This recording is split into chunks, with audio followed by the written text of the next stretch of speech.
मानी जाएगी। मला तो लोग वाटतं हा विषय परेशान है। केंद्र शासनाशी निगडीत असल्यामुळे आणि इलेक्शन कमिशन ऑफ इंडियाशी निगडीत असल्यामुळे मी या विषयातली चर्चा या सभागृहात घडवून देऊ शकत नाही।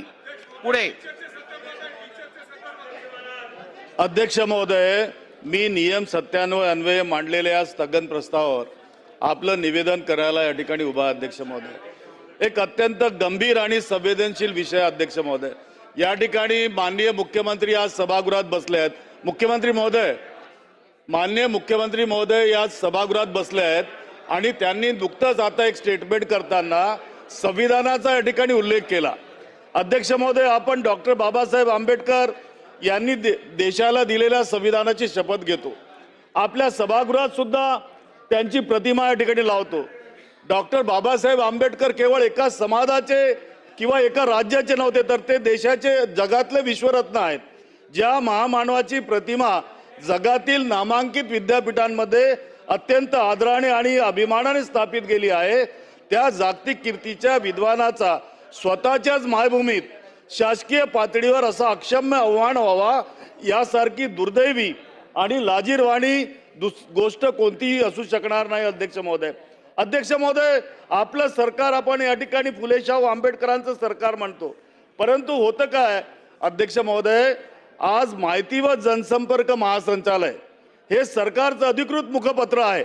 त्यांचं लोकराज्य हे मासिक केवळ एक पुस्तक नाही या ठिकाणी आहे अध्यक्ष महोदय, हे काही एक पुस्तक नाही या ठिकाणी, आणि ते एक इतिहास तर दाखवतो आपण, पण शासकीय दस्तावेज सुद्धा आहे। लोकराज्य मासिकाच्या एप्रिल 2026च्या अंकात कार्यकर्त्यांच्या निवासगृहाला महामानवाचा पदस्पर्श या पृष्ठ क्रमांक 9 वरील शीर्षकाखाली प्रसिद्ध झालेल्या लेखात भारतीय राज्यघटनेचे शिल्पकार महामानव डॉक्टर बाबासाहेब आंबेडकर यांचे छायाचित्र अत्यंत बेजबाबदारपणे उलटे छापण्यात आले अध्यक्ष महोदय। ज्या महामानवाने या देशाला जगातील सर्वात श्रेष्ठ संविधान दिलं, त्या विश्वरत्न डॉक्टर बाबासाहेब आंबेडकर यांचं छायाचित्र या सरकारनं चक्क उलट त्याची मिरर इमेज माझ्याकडे छापले अध्यक्ष महोदय। अध्यक्ष महोदय, हा कसला अक्षम्यपणा, हा कसला निष्काळजीपणा। छायाचित्र उलट छापल्यामुळं महामानव डॉक्टर बाबासाहेब आंबेडकर हे डावखुरे, डाव्या हाताने लिहिणारे असल्याचा ऐतिहासिक दृष्ट्या पूर्णपणे चुकीचा आणि खोडसाळ संदेश जनमानसात जात आहे अध्यक्ष महोदय।